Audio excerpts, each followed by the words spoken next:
que nous avons adoptées, que vous pouvez, vous, maintenant, que nous aurions pu, nous, maintenant aussi, avancer. Une dette parmi les plus basses de France, 374 € par habitant, largement au-dessus de la moyenne qui est supérieure à 1 000 €. Une réduction de la dette de 2 millions en 6 ans. Trouver une commune qui a baissé sa dette, son encours de dette de 2 millions en 6 ans, et encore moins l'intercommunalité. Une dette peu onéreuse. C'est dommage que les banques prennent des commissions importantes, qui gâchent un petit peu le plaisir. En tout cas, nous avons pris une disposition, avec l'appui de la majorité de l'époque, d'emprunter pour l'essentiel à des taux variables, comme vous l'avez montré. Ce n'était pas évident à l'époque, nous avons eu raison. Et une dette, vous n'avez pas assez insisté là-dessus non plus, à maturité optimisée. Enfin, je décrypte ce qu'il faut comprendre dans votre propos, à maturité optimisée. Et vous l'avez dit, une politique d'amortissement qui a permis un fort autofinancement. S'il n'y a pas beaucoup de dettes, avec un fort investissement comme on l'a fait, c'est qu'il y a aussi une politique d'amortissement assez contraignante. Et nous y avons fait face. C'est-à-dire que cette gestion prudente de nos investissements avant 2014 était parmi les plus saines et les plus vertueuses. Alors, dans vos interventions, les uns ou les autres, en particulier dans le débat sur l'intercommunalité, j'ai compris que le surendettement, celui de la Castille, de 50 ans d'Yvelines, non seulement ne vous faisait pas peur, mais c'est à se demander, pour certains d'entre vous, si vous ne le prenez pas comme modèle. Quelle erreur funeste, quel drame pour la commune ce serait de vous égarer dans cette voie. Et je vous recommande d'être aussi rigoureux que nous, quel que soit l'avenir de la commune et de l'intercommunalité, pour exiger qu'on ne s'embarque pas dans une voie de surendettement. Vous avez de la marge sur ce plan, mais ça vient vite. Dans les propos que j'ai lus et entendus, il y a eu la notion de dette cachée. Je n'invente rien. Il n'y a aucune dette cachée à mon repas. Il n'y a aucune dette cachée à mon repas, comme partout ailleurs en France. Les finances publiques ne le permettent pas. Et ceux qui parlent ainsi, ceux qui utilisent ce gros mensonge, se discréditent. Et c'est bien regrettable. Oui, c'est bien regrettable que ceux-là qui utilisent ce mot oublient les fondamentaux au profit d'un impératif de propagande politique mensongère.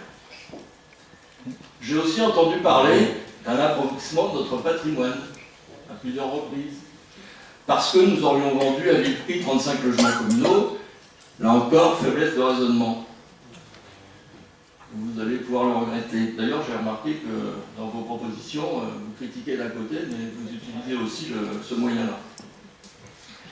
Cette vente a rapporté 4 millions d'euros, totalement utilisés pour financer l'investissement, et non pour renflouer le fonctionnement ou pour financer de nouvelles dépenses de fonctionnement. Ces logements, qui étaient initialement des logements de fonction, c'est-à-dire, par exemple, les logements que la commune devait aux instituteurs, quand elle était obligée de loger les instituteurs, ont été occupés au fil du temps, parce que cette obligation-là disparaissait, par des personnes pour lesquelles ce n'était plus une obligation pour la commune.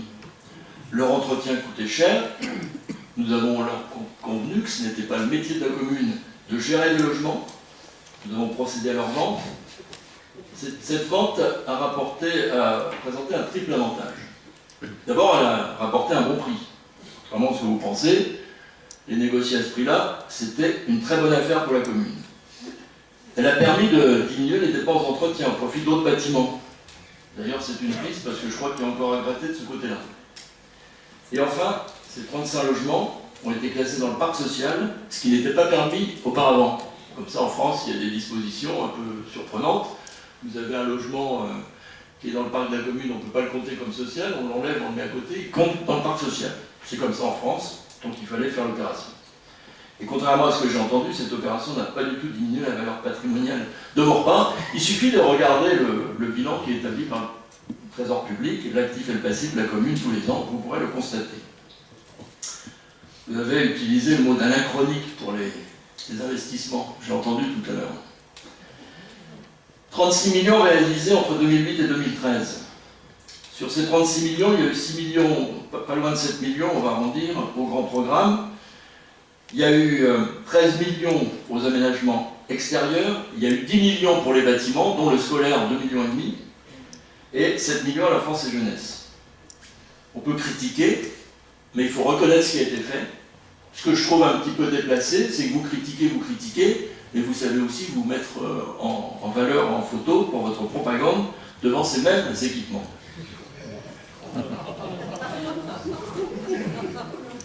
Les écoles sont une priorité. Oui, les écoles sont une priorité. Mais quand je regarde vos chiffres, je crois que ça a été dit avant moi, votre priorité est modeste pour le moment. Et vous n'avez aucun mérite de le dire, puisque tout le monde l'a dit, ça a été rappelé. Et puis il n'y a pas de crime à se dire pendant 6 ans, la priorité est reportée à la 6e année, dès lors qu'on s'y attelle. C'est ce que nous avons fait, et je vous rappellerai aussi que c'est nous qui avons rénové tout le parc scolaire.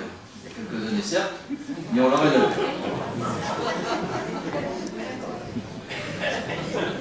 C'est nous qui avons rénové le parc scolaire. Alors il a vieilli.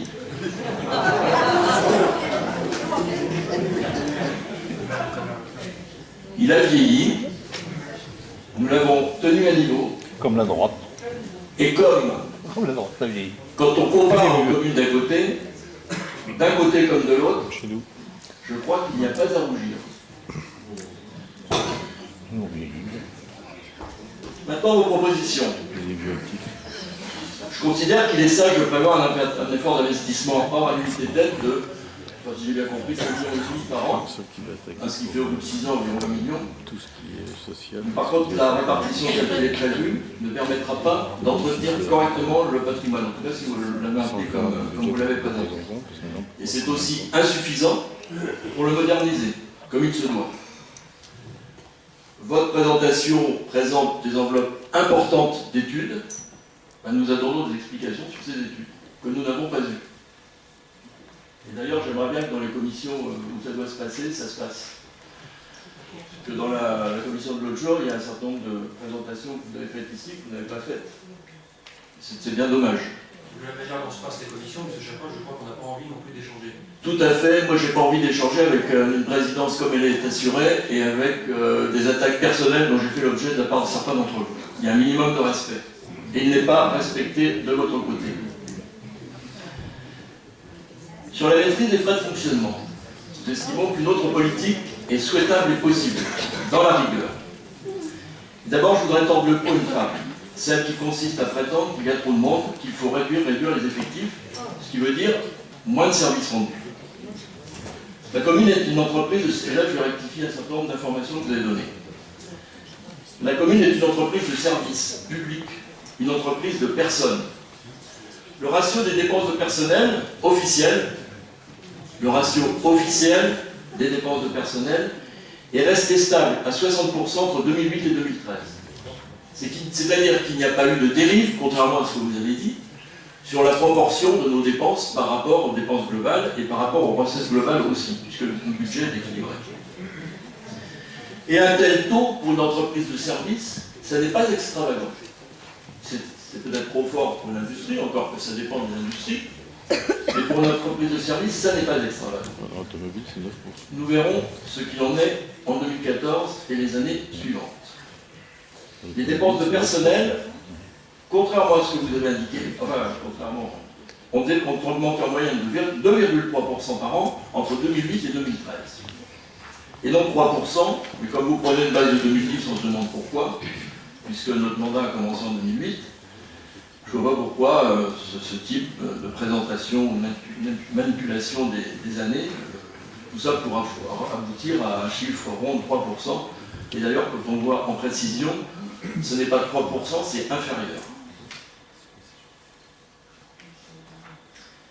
Il faut savoir que pour les autres collectivités locales, donc nous sommes à 2,3, cette progression est de 3,5 selon la Cour des comptes. Donc nous sommes en dessous de tout le monde. Je ne dis pas qu'il faut continuer sur ce plan, c'est un autre débat, mais je crois qu'il faut rectifier des informations qui sont erronées. Et dans cette évolution de 2,3, il y a la revalorisation des personnes de catégorie C, c'est-à-dire les personnes les moins bien payées, qui a commencé en 2007 qui a été poursuivie par le gouvernement Fillon, donc c'est une réforme d'État. Et si vous êtes contre, vous avez le droit, mais vous avez le devoir aussi de le leur dire à ces personnes-là, que vous considérez que, à cause d'elles, les frais de personnel ont trop augmenté. Et ça, vous ne le faites pas. Et j'ajouterais que sur le plan des dépenses totales, elles ont augmenté d'un taux inférieur à 2% par an, en particulier dans les dernières années. Mais on ne va pas se voiler la face, les contraintes vont obliger à des efforts rudes. Et la structure financière de Maurepas que nous vous avons laissée en 2014 permet de faire face sans augmentation de pression fiscale avec maintien des services.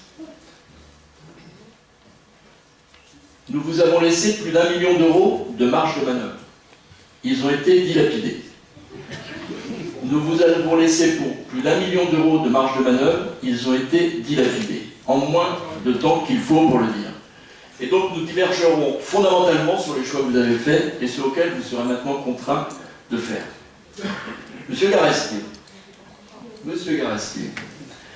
depuis plus d'1 an, vous passez votre temps à de la propagande mensongère, à une critique et un dénigrement systématique. Oh, c'est pas vrai. Oh, c'est pas vrai. Vous passez votre temps à une critique et un dénigrement systématique de ce qui a été fait avant vous. C'est bon. Et vous passez votre temps à une casse tous azimuts. Depuis plus d'1 an, vous vous êtes livré à des attaques permanentes de toute nature, personnelles, viles et insultantes de la part de certains d'entre vous. D'ailleurs, je l'ai dit l'autre jour, moi je ne vais pas en commission pour recevoir des attaques personnelles de votre premier adjoint. Je vous le dis très clairement et devant tout le monde. Personnel et direct. Je n'accepte pas ça de la part de votre premier adjoint. Et en tout cas, si vous voulez qu'on travaille en commission, c'est pas à traiter le débat d'orientation On reste budgétaire. sur le débat d'orientation budgétaire, monsieur Chapin. Justement, c'est pas de On débat. reste sur le débat d'orientation. Bah, Ça justement. n'intéresse pas le public, ça n'intéresse pas le Mais public. s'il vous plaît, vite. S'il vous plaît. On ne traite pas le débat d'orientation budgétaire. Le sujet est trop grave. Le sujet est trop Oui, grave. il est trop grave, justement. Le débat d'orientation budgétaire en commission traitait 1 point sur 10 au même titre que l'augmentation des tarifs des personnes pour les élections. Je trouve que c'est déplacé et c'est rabaissé. S'il vous plaît, Mais monsieur je m'en Chapin. laissez parler, Il y a toujours quelque chose qui ne va pas chez vous. Il y a toujours quelque chose qui ne va pas. Rassurez-vous, rassurez-vous, rassurez-vous. Il y a 1 an, vous deviez partir, vous êtes toujours là. Oui. Ça vous embête. Ça vous embête. Ça vous embête. Et vous aussi, d'ailleurs, vous ne pouvez pas vous présenter à d'autres élections, vous présentez. Je suis remplaçant. Eh ben, peut-être que vous vous présentez, donc vous ne respectez pas vos engagements électoraux. Je suis désolé, c'est pas le débat, c'est vous qui l'ouvrez. Bon. Donc on va poursuivre. On va poursuivre. Je pense qu'il y avait autre chose à faire que de nous critiquer en permanence et à nous envoyer des attaques personnelles comme je l'ai dit. Et d'ailleurs, votre propagande en utilisation publique pose problème et nous allons le traiter prochainement. Je pense que vous auriez dû travailler un peu plus souvent, un peu plus largement, un peu plus tout court avec nous. Avec nous. Comme je l'avais fait moi quand j'ai été élu la première fois, avec mon prédécesseur. Mais votre style d'arrogance, de mépris, voire d'affront, l'interdit dorénavant. Dès votre orientation, vous auriez pu optimiser la relation. Quand je dis optimiser, ça en dit long un peu plus, la relation financière avec la CCE au profit de Maurepas. Vous ne l'avez pas fait pour des raisons dogmatiques. C'est bien dommage car Maurepas y a perdu. Et d'ailleurs, sur le plan d'intercommunalité, je le dis, moi je regrette de ne pas avoir eu en commission la possibilité de discuter de la présentation de M. Donien. Je le dis. C'est un sujet extrêmement sérieux, extrêmement lourd. On va à l'aveugle, enfin on nous dit qu'on va aller à l'aveugle dans la grande agglomération de Saint-Quentin. Pas un mot, ou très peu de mots, sur l'impact financier de cette intégration. Pas un mot dans cette présentation. On nous parle des taux d'imposition, certes, d'ailleurs, il y a beaucoup à dire là-dessus, parce qu'il y a les taux à la base. Quand on voit 2 maisons à Maurepas et en cours, c'est pas parce que le taux de taxe d'habitation est différent qu'on paye différemment. Et c'est pas parce qu'il est moins cher, moins élevé d'un côté qu'on paye moins. C'est peut-être aussi parfois le contraire. Donc il faut faire attention à ça. Vous avez préféré augmenter les effectifs de police. Nous avons pris une position là-dessus. Cela ne se justifie pas à Maurepas. Voilà une dépense dont on aurait pu se passer, vous l'assumez, c'est très bien. Et voilà une dépense nette qu'on aurait pu faire, parce que la police, pour nous, c'est la police nationale. Voilà, exactement. Et c'est pas la peine à Maurepas de 35 policiers. d'être satisfait d'un accroissement de la police, d'uniformes dans les rues, parce qu'il y a peut-être autre chose à faire sur le plan de la prévention. C'est une dépense supplémentaire qu'on aurait pu économiser. Je vais aller plus loin. Sur le même plan, je placerai le poste de directeur de cabinet politique. Alors bien entendu, je ne mets pas en cause la personne qui l'occupe, que je respecte. Ok. Je mets en cause votre décision. Devant la nécessité d'effort, cette dépense-là, c'est maintenant une dépense de confort politique bien éloignée des nécessités d'économie. Par contre, M. Garastier, en début de mandat, vous n'avez pas oublié d'augmenter globalement vos indemnités d'élus. Les indemnités municipales et intercommunales. 4 d'entre vous se partagent des indemnités pour un coût budgétaire supérieur à 140 000 € par an. C'est-à-dire que c'est plus près de 150 que de 140. Il y a là nécessité d'économie et je vous demande ce soir de réduire vos indemnités car les efforts, c'est pour tout le monde, y compris pour vous. Monsieur Garastier, depuis plusieurs mois, vous vous exprimez contre la construction, contre le béton. Je n'invente rien. Vous remettez le PLU en cause, on le verra tout à l'heure. Cela va retarder la construction de logements, ce qui n'est pas de bon augure pour le secteur de la construction qui est en crise et qui ne répond pas non plus aux besoins de nos concitoyens. Votre aversion pour le logement social et le gel que vous avez décidé nous coûte 200 000 € par an de pénalité.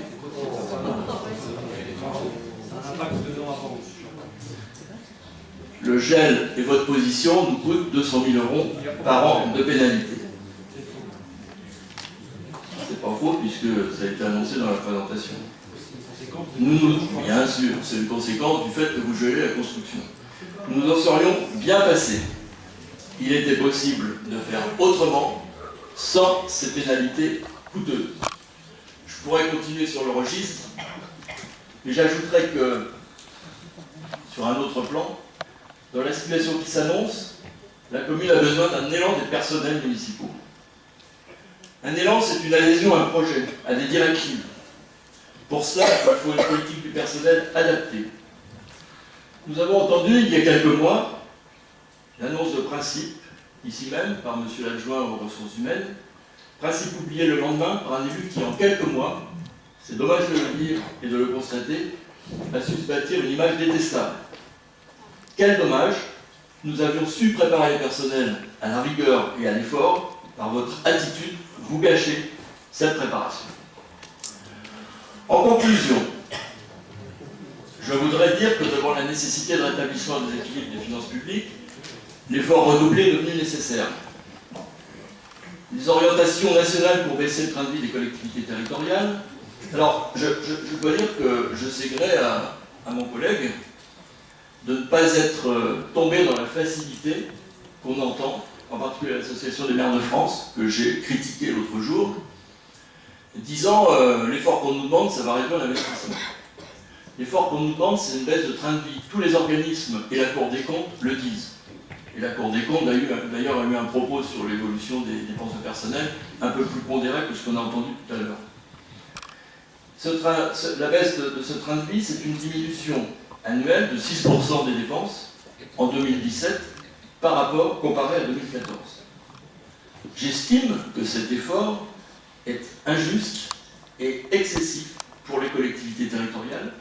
Et si on a bien suivi les chiffres que vous avez indiqués, on s'aperçoit que la proportion de réduction de dépenses par rapport aux dépenses globales est plus forte de 50% environ pour les collectivités locales que pour les autres organismes publics, en particulier pour l'État. Si j'en crois les chiffres que j'ai vus tout à l'heure.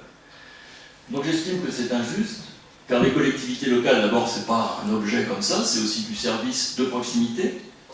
Les collectivités locales ont toujours été globalement correctement gérées, on n'entend plus de budget en déséquilibre ou de fuite en avant ou autre, avec une imposition raisonnable, acceptable, et ici, à Maurepas, nous avons préparé la commune à ces efforts jusqu'en 2014.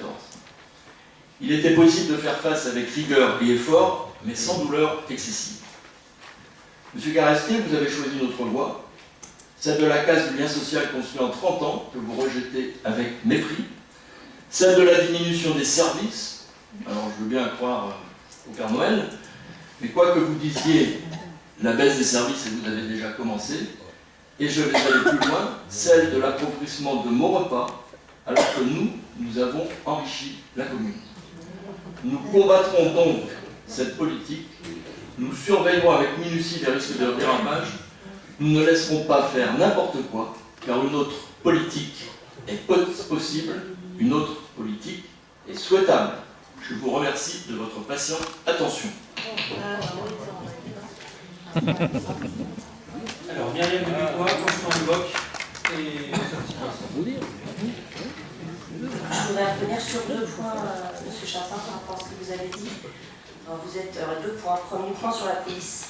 Vous êtes contre, j'ai entendu que vous étiez contre vos idées, voilà. Sauf que nous constatons quand même, donc ça c'est pas l'équipe, hein, c'est la police nationale, une recrudescence des cambriolages, y compris sur les appartements, une augmentation de la délinquance. Qui dit police municipale ne dit pas seulement répression. On en avait évoqué d'ailleurs avec M. Hay lors d'un conseil municipal. Le but de la police municipale aussi, c'est de faire de la prévention, hein, prévention de la délinquance. Aller rencontrer les jeunes. Sachez aussi que nous sommes sollicités par bon nombre de riverains depuis que nous avons été élus qui font le 17 et qui appellent la police nationale. Alors je vous rejoins sur un point, c'est qu'effectivement il y a une police nationale, ça vous avez entièrement raison, sauf qu'il est répondu régulièrement à certains riverains qui n'ont pas de véhicule pour s'y rendre. Voilà. Donc voilà aussi une des raisons supplémentaires. Et nous sommes aussi sollicités par des riverains qui nous demandent, au sein de leur quartier, même d'installer des caméras. Alors, vous avez peut-être la chance, M. Chapin, d'habiter dans un endroit où il n'y a pas ce genre de problème, mais je peux vous dire que pratiquement chaque semaine, depuis quelques mois, je reçois des gens qui nous sollicitent par rapport à ces problèmes. L'armée. Ne particularisez pas là où j'habite, s'il vous plaît. Hein, Utilisez pas, mais il y a des quartiers. Non mais attendez. Alors allez-y. C'est pas la peine d'ajouter ça. Il y a aussi des. Enfin bref, il y a aussi des cambriolages. Monsieur Chapin, je vais vous répondre. Je ne sais pas où vous demeurez. On n'a pas tous la chance d'habiter. Je vais parler même pour moi. Nous n'avons pas tous la chance d'habiter dans des quartiers tranquilles. Voilà. Je ne m'adresse pas à vous, mais c'est peut-être l'image que certains Morpasiens se font. Il faut arrêter de se voiler la face. Il y a des quartiers à Morpas où il n'est pas bon de se promener seul quand il fait nuit, et même la journée. Au village. Voilà. Je répète que je ne suis pas contre une intervention de la police, mais je vous répète, je vous confirme que moi, je m'appuie sur la police nationale. Si elle ne fait pas son travail, je pense qu'il y a des moyens d'action et de réaction. Voilà. Et c'est pas Monsieur Chapin, vous ne pouvez pas dire ce que je vais pas dire. Et c'est pas en remplaçant la police nationale par la police municipale qu'on règle le problème. Je suis désolé de vous le dire. Monsieur Chapin, je n'ai pas dit que la police nationale ne faisait pas son travail. J'ai dit que la police nationale, parfois, lorsqu'elle était appelée, ne pouvait pas se rendre sur les lieux, d'accord, parce qu'ils n'avaient pas suffisamment de véhicules. Voilà. Ah oui, donc on va passer une convention avec la police pour qu'ils puissent travailler ensemble. D'où le développement du service, Monsieur Chapin. Voilà. J'observe quand même, excusez-moi, je termine, j'observe quand même, et là je suis contre, quelles que soient les bonnes raisons, je ne vais pas discuter là-dessus, qu'on assiste à une substitution de la police nationale à la police municipale, parce que la police nationale dit qu'elle n'a pas les moyens. Et donc, si il y a une commune un peu plus loin qui bénéficie des moyens de la police nationale, bah, tant mieux pour elle, et c'est nous qui payons la différence. Ben, moi, je suis contre cette tendance, et je pense qu'il y a de la part du maire à réagir là-dessus, pas seulement en discours, mais en action auprès du ministère et de la hiérarchie de la police. Deuxième point, alors je vous rejoins, j'ai entendu parler que vous aviez rénové il y a quelque temps certaines écoles. Donc je pense que la rénovation dont vous faisiez allusion, alors je ne sais pas, je n'étais pas élue, et puis c'était peut-être il y a très longtemps, devait concerner surtout les intérieurs, parce qu'il a été demandé au service de faire une estimation sur les travaux des écoles, et il s'avère que les travaux, alors je peux vous donner, j'ai les chiffres sous les yeux, hein, selon les écoles, on atteint les 200, je vais mettre mes lunettes, ça ira mieux. Par exemple, on prend maternelle du parc, on est à 285 000 euros. Maternelle de l'âge on est à 260 000 euros. Maternelle des vestiaires, on est à 138 000 euros. Chapiteau, 180 000 euros. Cité Centre, 194 000 euros. Groupe scolaire des Coudrais, 1 160 000 euros. Groupe scolaire des Friches, 1 420 000 euros. Groupe scolaire de la Marnière, 660 000 euros. Primaire La Tour, 225 000 euros. Alors oui, certainement, il y a peut-être des travaux qui ont été faits. En attendant, les travaux qui restent à faire sont, alors évidemment, vu les chiffres que j'ai annoncés, bien entendu, ça va de soi, ce sont les couvertures, hein, parce que là, ça marche selon évidemment les superficies, à coût de 100, 150, 200, 250 000 euros, les façades, les isolations extérieures, etc., etc. Donc oui, il y a peut-être eu des travaux, mais c'était des travaux de rénovation intérieure, certainement. Constant, merci Myriam. Monsieur Chapa pour répondre. Après, monsieur Constant. Monsieur le maire, je voulais juste revenir sur quelques éléments. Monsieur Chapa nous a dit combien il avait constaté la baisse des dotations d'État pendant sa mandature et en même temps il avait persévéré dans une politique volontaire de croissance des dépenses, notamment des dépenses en personnel, quand on sait qu'on peut difficilement y toucher sans un impact social évident. Un bon gestionnaire ne peut ignorer que lorsqu'on voit les baisses des recettes, il faut aussi s'attaquer à la baisse des dépenses. Alors peut-être que le terme manque de prévoyance paraît pour M. Chapa un terme inadapté, mais c'est ce manque de prévoyance qui va nous conduire aujourd'hui à devoir revoir en profondeur la nature des services rendus à la population. L'absence pendant de nombreuses années d'investissement dans la rénovation des structures régaliennes, que ce soit les écoles, les gymnases, la piscine, dont le coût, par régalienne, qui est important pour nous, dont le coût est bien supérieur aux 1 million dont vous dites que vous avez laissé, puisque là on chiffre bien plus au-delà. Et surtout lorsqu'on sait que plus de 8 millions ont été investis. Oui, tout à fait. Tout à fait. Mais les sommes sont assez conséquentes. Est-ce que cela ne peut pas être assimilé à des dettes cachées? Tous ces investissements qui n'ont pas eu lieu et qu'il va falloir quand même faire durant cette mandature. Merci Constant. Je n'ai pas terminé.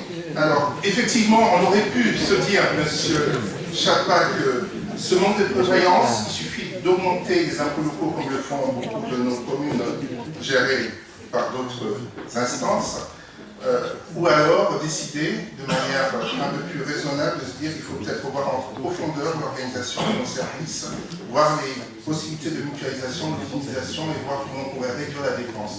C'est le choix courageux que nous voulons faire plutôt que de partir en avant dans les dépenses pour les citoyens qui vont avoir d'autres impôts qui augmenteront par ailleurs. Merci beaucoup Constant. Sylvestre. Je voudrais revenir sur 2-3 points. Effectivement, difficulté à anticiper les impacts fiscaux. La réduction de la DGF, les fonds de péréquation existent depuis 2011. Je pense quand même qu'on avait à cette époque-là l'idée d'une accélération, d'une augmentation du désengagement de l'État au vu des chiffres français. Je pense qu'on le savait et je maintiens que la masse salariale a augmenté en 2010 de 2,7%, en 2011, en 2012 de 3,2%, en 2013 de 2,7%, si vous n'avez pas les moyennes. Au niveau de la dette cachée, on en a parlé tout à l'heure, effectivement, ce qui n'est pas entretenu est une dette potentielle pour le futur. Donc on peut m'inquiéter aussi que c'est une dette. Et au niveau des 1 million que nous aurions dilapidés, j'aimerais savoir d'où provient cette information, puisque quand je calcule le résultat 2014, je prends les charges et les recettes encaissables et décaissables, j'ai un net de trésorerie de plus de 150 kg. Donc on a augmenté la trésorerie de 250 kg. Voilà, donc je ne comprends pas les 1 million, mais il faudra peut-être nous expliquer. Concernant la casquille, éclairez-nous peut-être, parce qu'effectivement, nous ne sommes pas assez mûrs pour faire déjà un budget avec toutes les